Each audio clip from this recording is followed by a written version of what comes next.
र यसरी झुमादीसँग छेउमै बसेर अलिकति भयो नि गाउने कोसिस मैले पनि आज गर्नु पाएँ।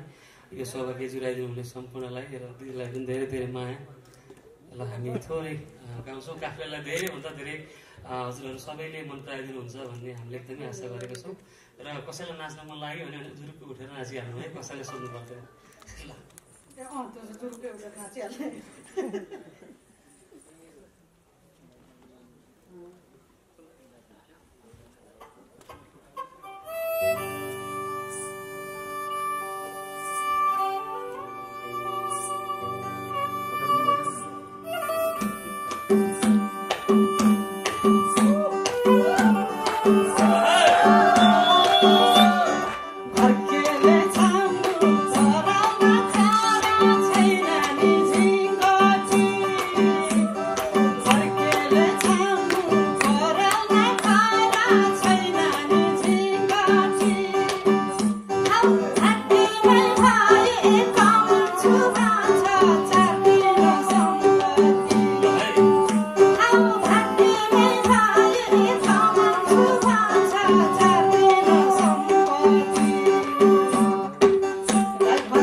पहिरो खोलाको बाटो नमान्नु डराइन, भिरा र पहिरो